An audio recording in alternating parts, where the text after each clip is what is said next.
I thought my family was perfect, until I saw the photos. My husband, the man I loved for 40 years, and my daughter-in-law, together. Not like family, but like lovers. In that moment, my world shattered, my heart broke, and I realized that everything I trusted, everything I built, had been a lie. What would you do if the people you loved most betrayed you in the cruelest way possible? I slipped into my husband's car and opened the glove compartment. Inside was a small tube of personal lubricant. I didn't say a word. I simply replaced it, quietly, calmly, with a tube of industrial-strength superglue. What happened afterward sent our neighbors scrambling to call the fire department.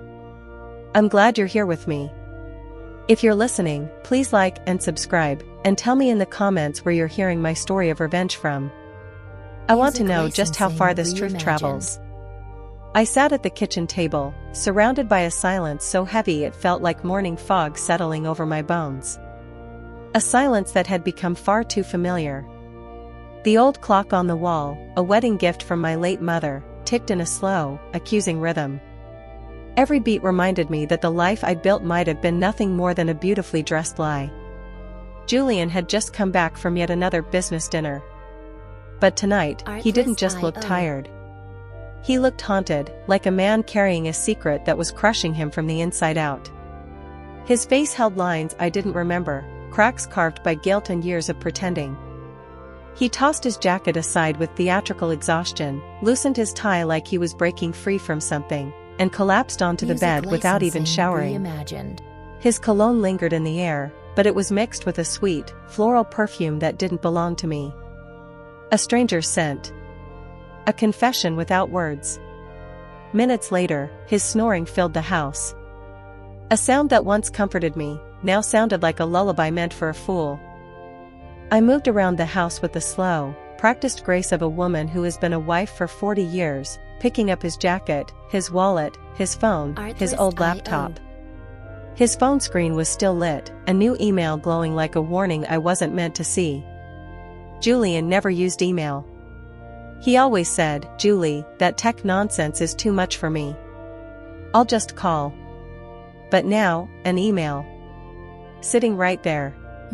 Curiosity and dread tangled inside me as I opened it. Just a short message. Barely a handful of words. Words that broke something inside me. "You were incredible tonight, Dad." Followed by a heart. My breath froze. Dad? Who was calling him that, and with that kind of affection? I scrolled for more clues, but found nothing. Just a strange-looking email address that offered no answers, only more fear. A chill ran straight through me, not from cold but from something deeper, older. It felt like a hidden door had cracked open in my life, revealing a room full of shadows I'd never known existed. I glanced at the bedroom.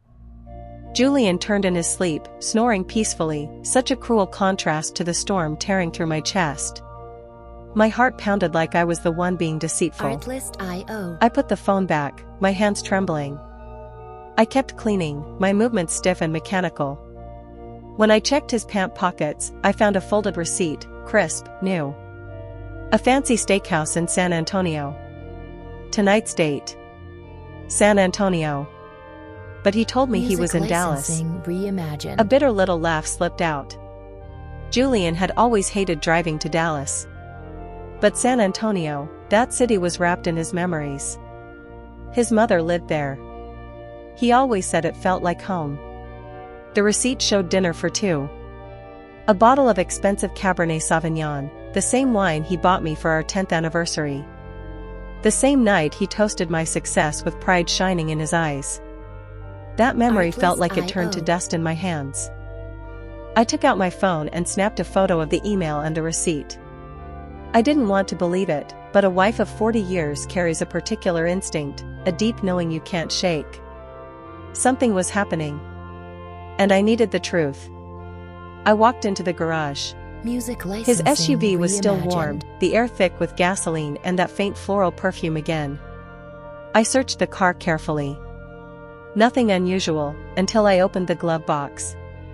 My fingers brushed something slick. I pulled it out. A half-used tube of personal lubricant. Cap sticky. Evidence you could almost smell. Julian and I hadn't been intimate in years. He always blamed age. Fatigue. Artlist.io. Stress. So who, and what, was this for? I stood there in the dark garage, staring at it like it was a confession made of plastic. A piece of proof I never wanted. I put it back exactly where it was. Then wiped my hands raw with a napkin, as though his betrayal might stain my skin forever. Reimagined. I kept searching, this time with a calm, deliberate precision.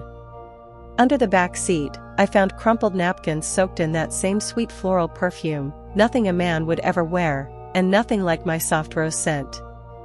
This fragrance was bold, intrusive, a loud, shameless announcement of betrayal in the quiet stillness of my garage. I photographed everything, the lubricant, the napkins, as if capturing the evidence might somehow trap the truth itself. Artlist.io. I closed the SUV and walked back inside, the weight of what I'd uncovered pressing on me heavier than any sack of flour I'd ever carried. At the kitchen table, my hands shook as I picked up Julian's phone again. By then, I was nearly certain. He was cheating. I checked his messages, just sterile work chats, dry as sand. His inbox was empty, except for that one strange email. I checked the sent and draft folders. Nothing. Too clean. Too perfect. Scrubbed spotless. A liar's phone. My anger hardened into something cold and metallic inside my chest, and beneath it rose a dangerous determination. I wanted the truth, whatever the cost. The next morning, before the sun had fully climbed past the curtains, I was already awake, drifting around the house like a ghost. The images of the lubricant, the receipt, that email, they circled in my mind endlessly, poisoning every thought. I made breakfast, 2 fried eggs, toast, and strong black coffee. His favorite. My hands worked automatically. My mind was burning. Julian came downstairs looking disheveled, eyes unfocused. He took a sip of coffee and set the cup down half full. "I've got an important meeting today," he said, casual as ever, using the same old line without even glancing at me. "I'll be home late." He made it sound so effortless. So practiced. Lies that slid off his tongue like he'd been rehearsing them for years. I nodded with a tight smile, though what I wanted was to demand, where? With whom? San Antonio again? But instead, with a voice that didn't feel like mine, I said, "All right. Be careful." He patted my shoulder lightly, a gesture that felt more like an obligation than affection, and left. The door closed, and the kitchen fell silent again, leaving me alone with a suspicion that had grown into near certainty. I cleaned the dishes slowly, one by one. The rhythm grounded me, kept me from unraveling. I couldn't just sit around inventing stories. I needed proof. Real proof. I picked up my phone and searched for Mrs. Miller's number. She'd been a dear friend when I opened my bakery years ago. Once, she told me about a private investigator who specialized in these things. "Juliet, if you ever need him, Thomas is discreet. Reliable." I never imagined I would actually call. I dialed her number, my voice trembling. Each ring tightened the knot in my stomach. "Hello, Mrs. Miller, could you help me get in touch with Thomas? I need him." She paused, a long, heavy silence that understood far more than my words revealed. "Juliet, what happened? Did Julian do something?" I swallowed hard, unable to spill everything over the phone. My pride was already bleeding. "I just need to know the truth. Can you help me?" Her voice softened. She said she'd take care of it. An hour later, I received a message from Thomas asking to meet at noon at a small downtown cafe. "Mrs. Roberts, please don't worry. I will help you." For the first time in days, I felt a thread of relief. At noon, I walked into the cafe, a cozy place with worn tables and the smell of fresh roasted coffee drifting through the air. A scent that usually comforted me but today felt strangely distant. I chose a quiet corner where no one would notice me. Thomas entered, a middle-aged man, short, sturdy, in a light blue shirt. His eyes were thoughtful, observant. The eyes of someone who sees more than people think. I handed him a flash drive with all my photos, the odd email, the receipt, the lubricant tube, the perfume-soaked napkins. "This is all I have," I said, my voice unsteady. "I'm not sure, but I think my husband is cheating on me." The words stung like swallowing ash. Thomas nodded, reviewing each photo carefully, his expression unreadable. He scribbled notes in his small notebook. "Mrs. Roberts, I understand. I'll begin following Mr. Roberts this afternoon. I'll update you as soon as I can." I blinked hard, fighting the tears threatening to spill. "Thank you," I whispered. "I just need the truth. Whatever it is." He nodded with gentle understanding. "I'll do my best. Go home, and don't do anything to raise suspicion." I left the cafe and walked through the crowd around me, but I had never felt so alone. 40 years of marriage, 40 years of trust, felt like they were collapsing beneath my feet. I had always believed Julian would be my partner through every storm. My anchor. My home. And now I was hiring a stranger to follow him. The irony was almost cruel. That night, I sat in my bakery, the familiar scents of yeast and flour wrapping around me like a blanket. I was sorting invoices when my phone buzzed. A message from Thomas. My heart pounded so hard it echoed in my ears. I opened it.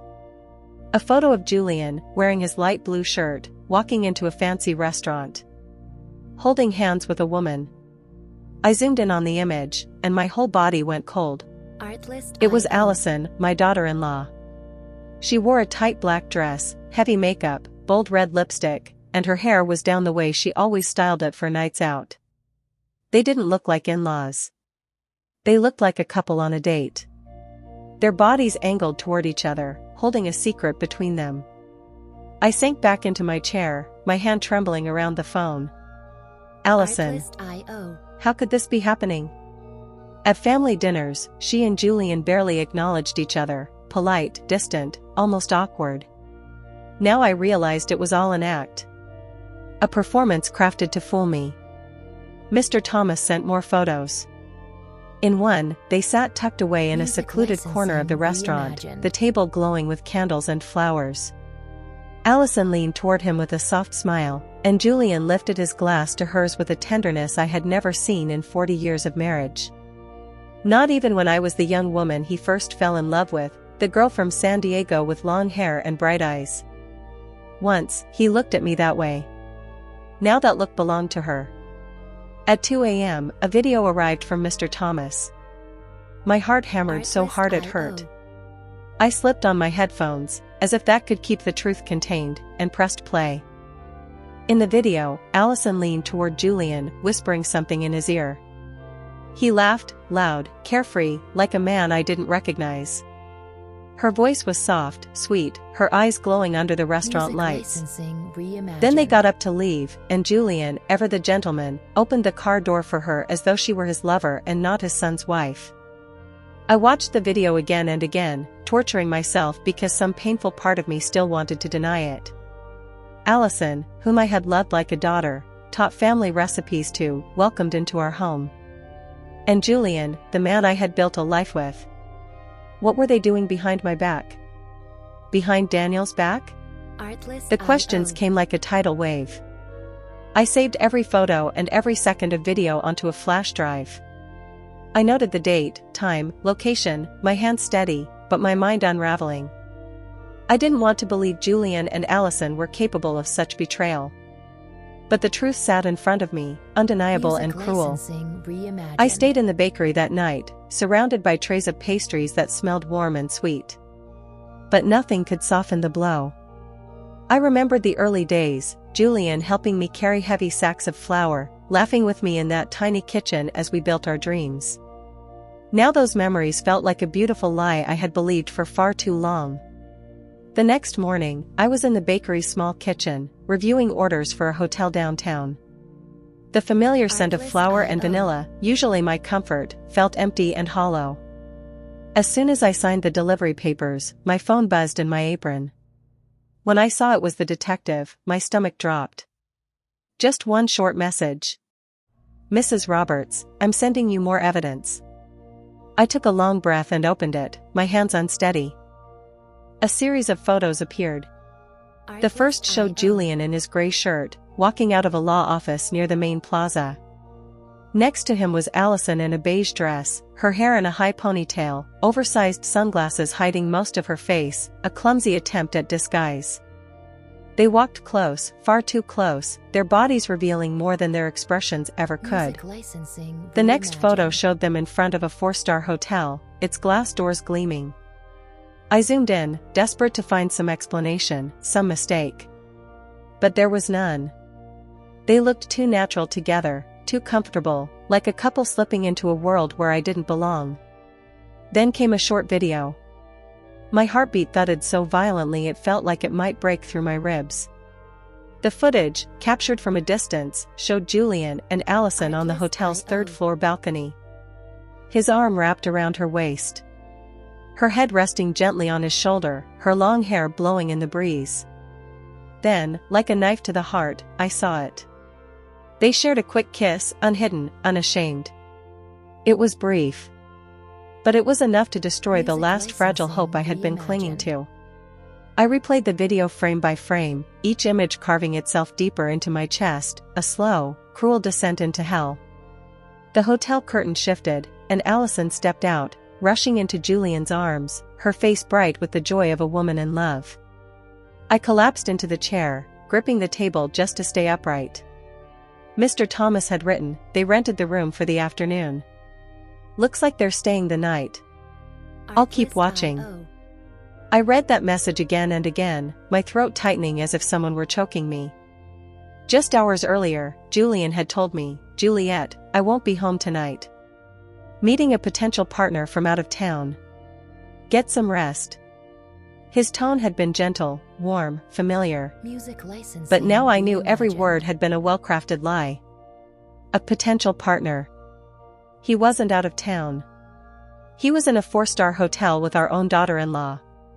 I opened my portable drive and saved every photo, every video.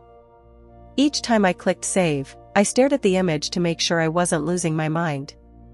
In the video, Julian looked at Allison with the kind of tenderness he used to give me over 30 years ago.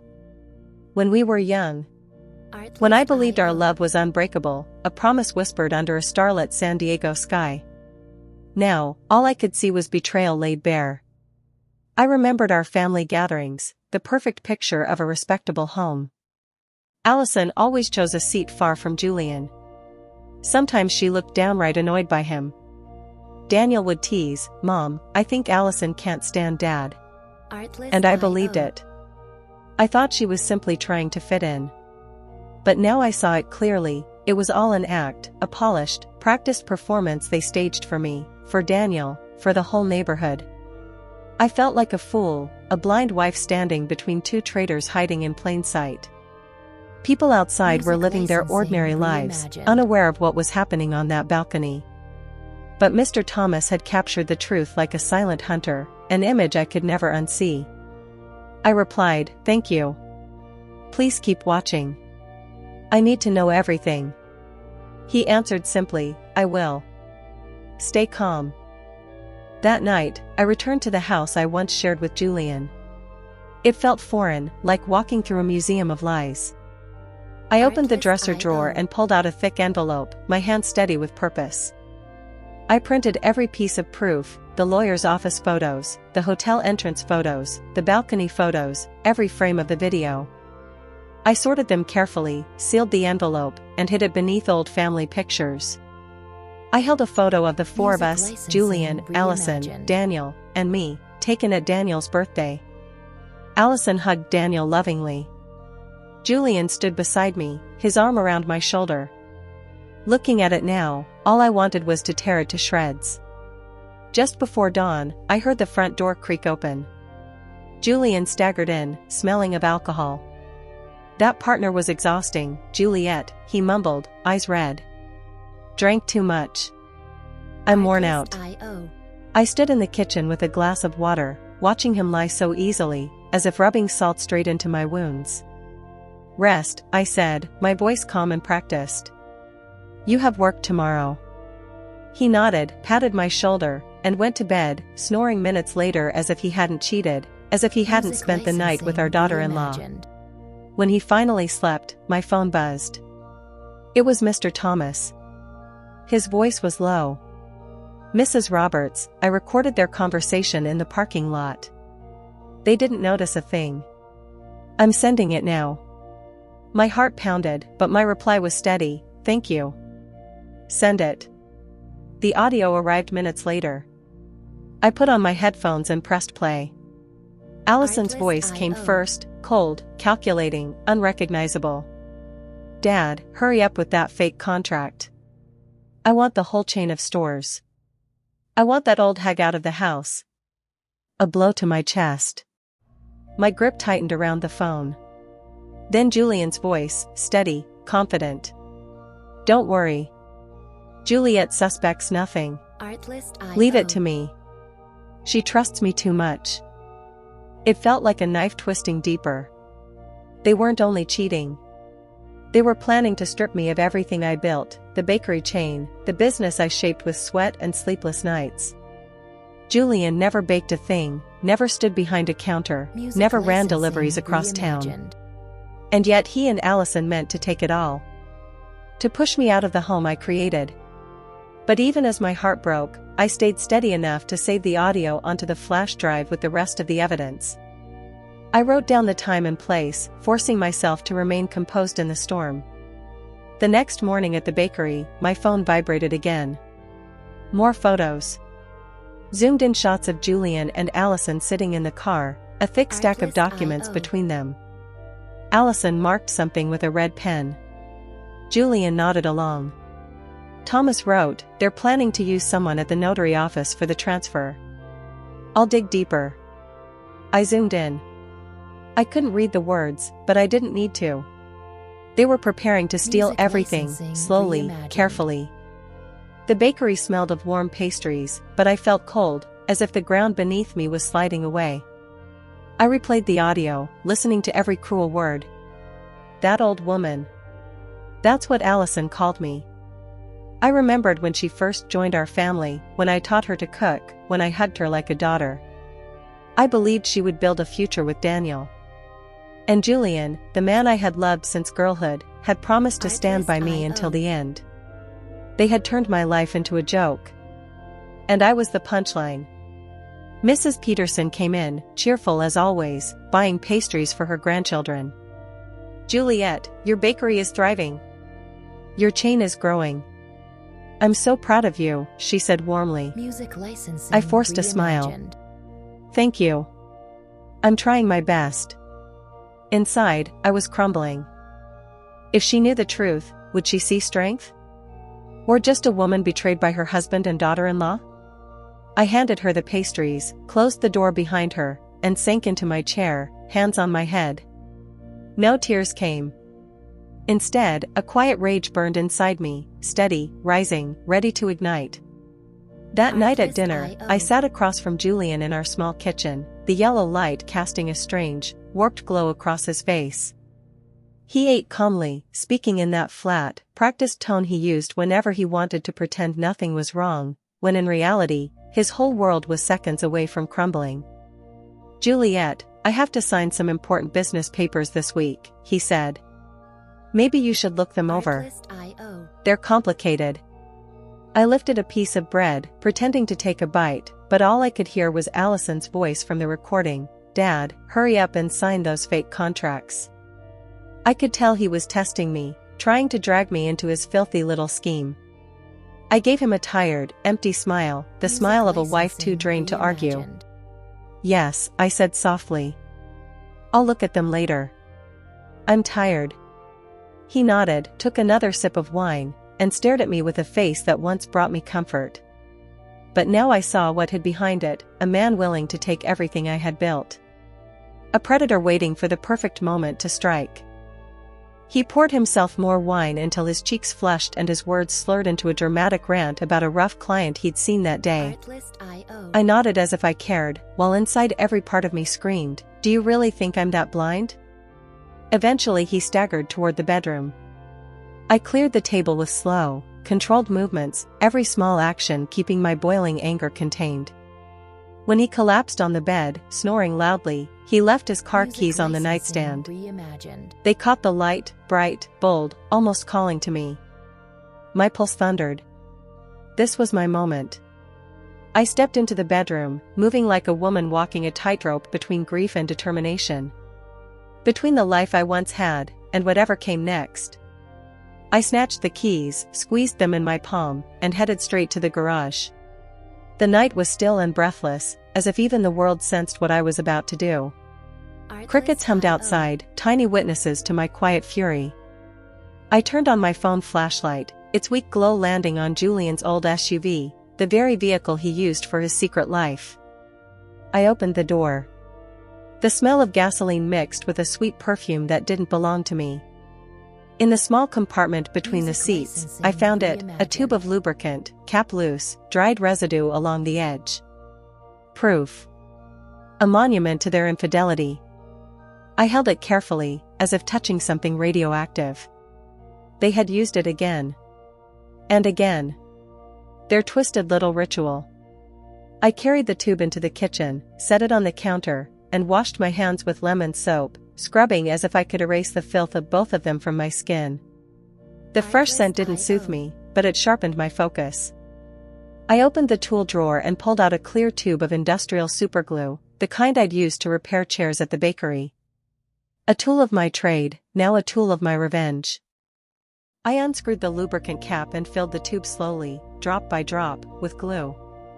I wiped the nozzle, shook it lightly, even tested it. It slid out just like the real thing. No one would suspect a thing. A small smile tugged at my lips, though a storm roared inside me. This wasn't a prank. This was justice beginning to take shape. I returned the tube to the glove compartment, fixed the floor mat and seat exactly as they had been, and closed the door. Music licensing I opened the trunk, reimagined. just crumpled bags, an empty bottle, and an unused condom in the corner. My heart stuttered, though I wasn't shocked anymore. I took photos, more evidence to add to my growing archive. Each image another weight, another reminder that I couldn't let them win. Inside the house again, I placed the keys beside Julian's alarm clock, exactly where he'd left them. Then I picked up an old book and sat on the sofa, pretending to read under the dim light. Artlist.io. But the words blurred. My mind spun. I thought of Daniel, my son, living his life, unaware that the two people he trusted most were betraying him as much as they were betraying me. I thought of my bakery chain, of 40 years of my life poured into kneading dough, signing deals, surviving fights with Julian to protect my dream. Reimagined. A dream he never truly valued, yet now wanted to steal. An hour later, Julian stumbled into the kitchen for water. He saw the keys and didn't think twice. Still awake, Juliet, he mumbled, half drunk. I forced a soft smile. Just reading a bit. Drink your water and get some sleep. He nodded and wandered back to bed, snoring seconds later. I watched him, feeling like I was staring at a stranger. A stranger who wanted to destroy me piece by piece. But he had no idea I'd already begun my counterattack. At dawn, sunlight crept into the bakery windows as I worked the dough with raw force, shaping pastries for a major hotel order. I pushed and folded with all my strength, letting my rage move through my hands. When I got home for breakfast, I forced myself to stay calm. Julian was already up, sipping black coffee. I served him eggs and toast. Julian, I said evenly, I need to travel to Nashville tomorrow to sign a contract with a new partner. I'll be late. Can you take care of dinner? I watched him closely. He looked surprised, and something in his eyes flickered. Not concern. Artlist.io. Relief. A big contract? He asked, taking my hand with false tenderness. Don't worry. Go. I'll manage. That small glint in his eyes, the hint of a smile, cut through me. He wanted me gone, and we both knew why. I nodded. Thanks. I'll call you if I'm late.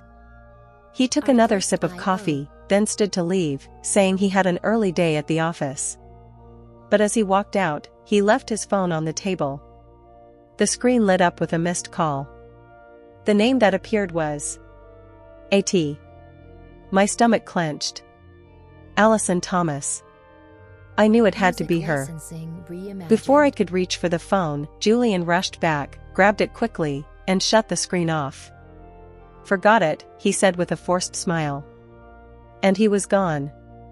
I stood there watching the door close, feeling the sting of humiliation all over again.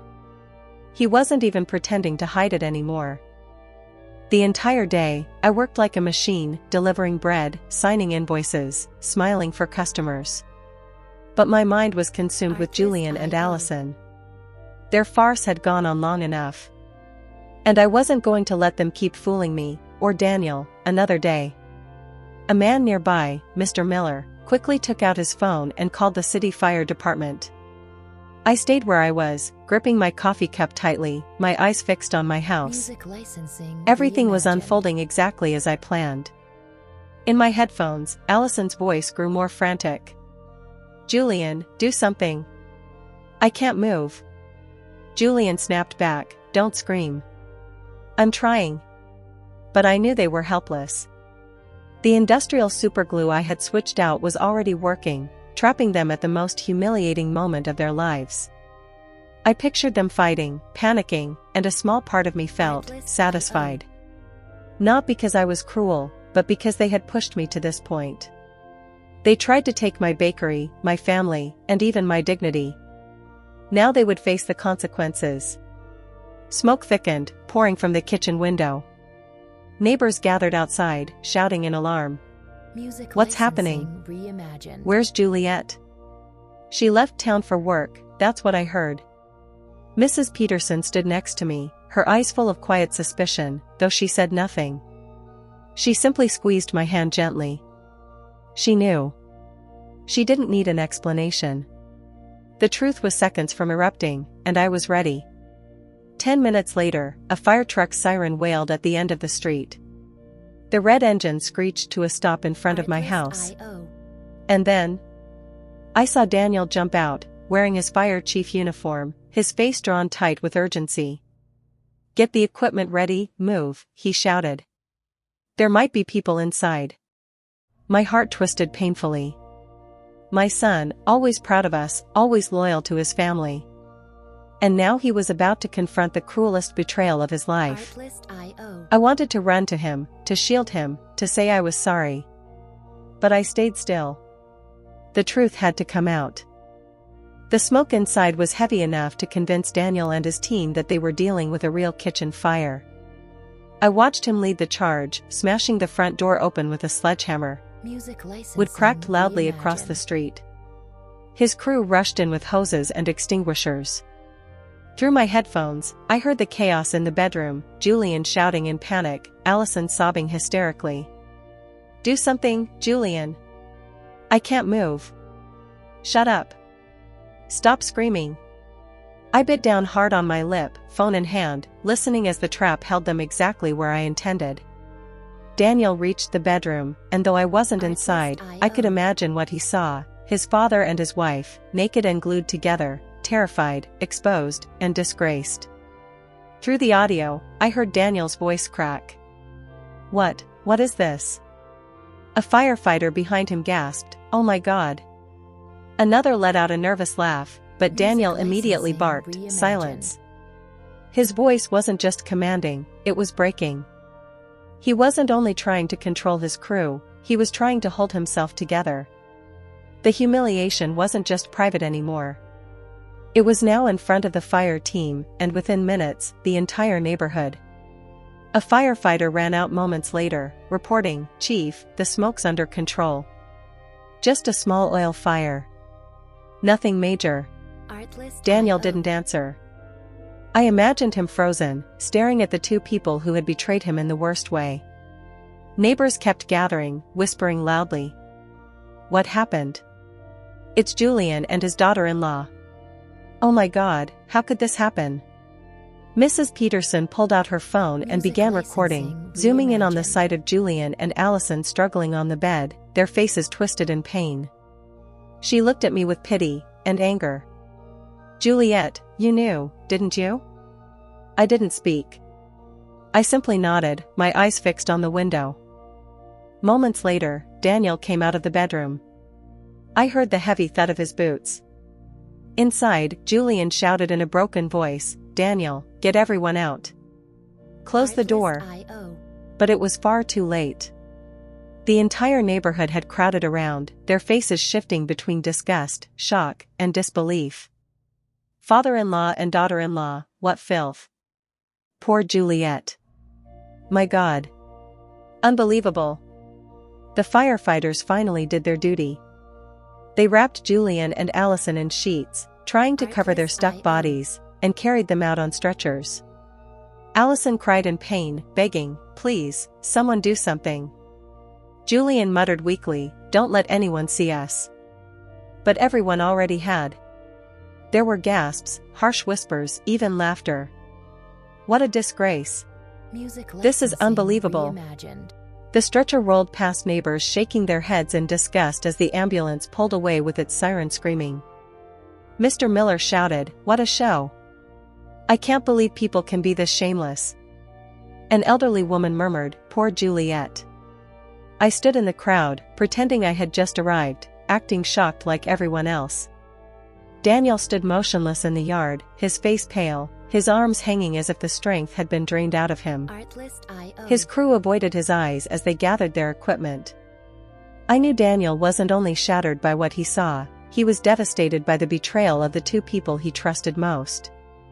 I wished I could hug him, comfort him, tell him I was sorry he had to witness such ugliness. But instead, I walked quietly behind Mrs. Peterson as she escorted me to the hospital. We waited on the third floor, me wearing the mask of a wife worried about a fire. Hours passed before a doctor finally stepped out, wiping sweat from his brow.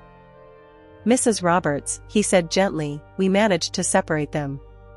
No serious injuries. They'll only need some skin ointment." I nodded, putting on a relieved expression while my hand brushed the purse where 2 tubes of thick mustard were hidden, ready for the next step.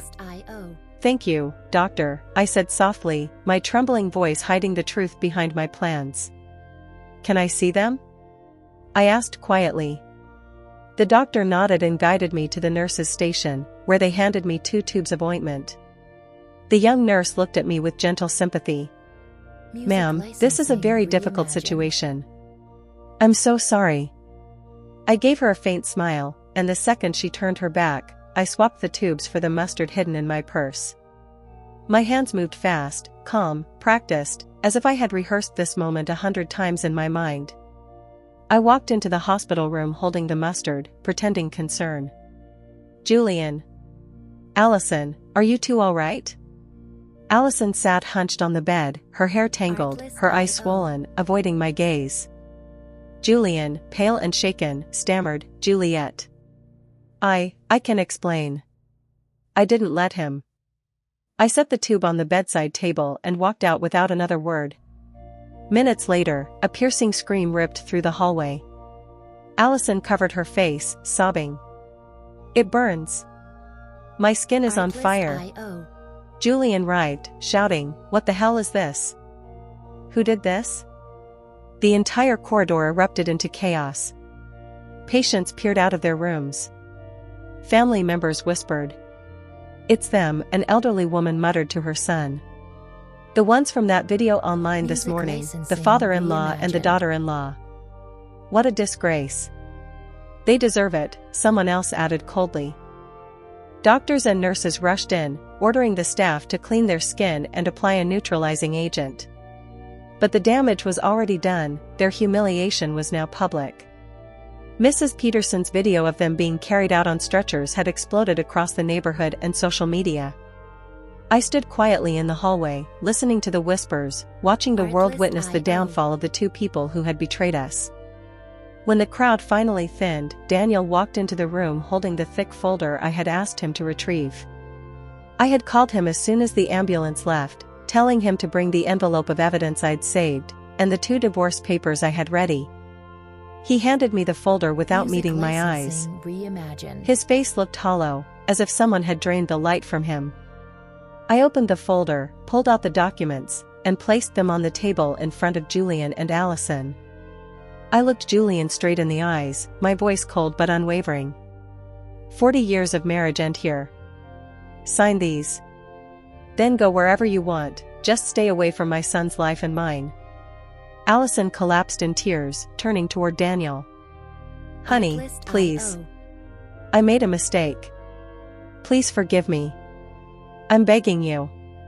But Daniel just stared at her, stone-faced, before walking out of the room without a single word. Julian reached for my hand, trembling. Juliet, listen to me. I didn't want this. Music licensing I pulled away. reimagined. Don't say another word, Julian. You chose this. Juliet, please, he cried, but a nurse stepped in sharply. Sir, this is a hospital. Keep your voice down. I turned and left without looking back. In the hallway, I found Daniel leaning against the wall, his head buried in his hands. I placed my hand gently on his shoulder. Mom, he whispered, his voice breaking, why did it have to be Dad? Why her? I didn't answer. I simply wrapped my arms around him, sharing the weight of his heartbreak with my own. Julian and Allison had lost everything, their dignity, their marriages, their filthy little plan. But Daniel and I, we had lost a family too. I could only pray that time would help us heal. Weeks after the scandal, my bakery had never been busier. The little bell above the door rang nonstop. Customers came in with warm smiles and kind words. Juliet, you are such a strong woman, Mrs. Peterson said as she picked up a bag of fresh flan. This neighborhood admires you for defending your business from all that filth. I smiled and thanked her. Reimagined. People called me strong, but only I knew that strength was built from pieces of a shattered heart. Every time I looked at the old oven where I'd worked for 40 years, sweat, tears, and dreams mixed in every batch, I remembered Julian and Allison, who almost took it all away, and failed. But I was still here, with my bakery, with Daniel, with a new beginning. Daniel moved in with me right after that day. He rarely talked about what happened, but I could see the change in him. The cheerful, laughing boy I raised had vanished. His eyes now carried a wound too deep for words. Mom. I want to stay here for a while, he said that first night, suitcase in hand. I'll help with the bakery, talk to customers, handle orders, anything. Music licensing I hugged him tightly. reimagined. My son, my only light. I didn't ask questions. We both needed the silence. Every morning, we opened the bakery together. I prepared the oven and arranged the trays, while Daniel handled invoices and called hotels. Mom, the Grand Hotel wants to increase their pastry order for next week, he said from the register, his voice calm but missing its usual spark. All right, I replied. Artlist.io. Confirm it. I'll start the dough. These quiet routines brought me a peace I hadn't felt in years. No more fake smiles from Julian. No more sweet, calculating whispers from Allison. Just Daniel and me, rebuilding what was left. Evenings were simple, just the two of us eating in the small kitchen. Reimagined. Sometimes rice and beans, sometimes just bread and coffee. Mom, can you make flan this weekend? He asked one night, offering me a faint smile, the first I'd seen since the scandal. All right, I said gently. But you'll help stir the caramel. He nodded, and for the first time I felt hope return to our home. I began making time for myself, something I'd never truly done in 40 years. I joined a cooking club at the community center where women my age shared recipes and stories. Juliet, you make the best flan in the neighborhood, one of them laughed. I smiled. A little trick I learned back in San Diego. I started going to church on weekends too. I would sit quietly under the colored glow of the stained glass windows and pray, not for Julian or Allison, but for Daniel, for myself, that we might find the strength to move forward. Sometimes I strolled around the town square with Mrs. Peterson, listening to her talk about neighborhood gossip. In those slow, gentle moments, I felt my life returning, bit by bit, breath by breath. You know, Juliet, she would say, her eyes warm with sympathy, everyone is still talking about Julian and Allison, but they say you're the one who came out on top. I gave her a small smile, but I didn't answer. Maybe I did win. But the price had been the loss of everything I once called a family. Daniel slowly began to come back to life too. He wasn't as silent anymore. He started telling me about his days at the fire station. "We put out a fire at the market yesterday," he said one evening as we sat down for dinner. Artlist.io. "It got really dangerous, Mom, but thankfully, no one was hurt." I listened, my heart swelling with pride and fear all at once. "Please be careful," I whispered, my voice shaking just a little. "You're all I have left now." Daniel looked at me with such tenderness it nearly broke me. Music "Don't worry, licensing Mom," he said reimagined. softly. "I'll never leave you alone." Those words felt like medicine. A reminder that despite everything I had lost, I still had my son. And he still had me. One afternoon, while the bakery was packed with customers, I sat at the cash register watching people move in and out, their hands full of sweetbreads and pastries. The bell on the door kept ringing, and the warm smell of fresh flan and vanilla filled the room. Artlist.io. I looked at the trays in front of me and thought about the long road behind me. I had built this bakery with my own 2 hands. From a young girl in San Diego to a woman who had learned to endure storms without breaking. Julian and Allison tried to take everything from me. But they failed. I kept my bakery. Music licensing I kept reimagined. Daniel. And most importantly, I kept myself. Did you enjoy my story? And which city are you listening from? Let's meet in the comments. If you liked the story, you can support me by sending a super thanks so I can keep sharing more true life stories with you. Thank you so much for your kindness and support. I'm excited to read your thoughts in the comments. On the screen, you'll see 2 new life stories that I highly Artlist.io. recommend. There's so much more waiting on my channel. Don't forget to subscribe. See you in the next life story. With love and respect.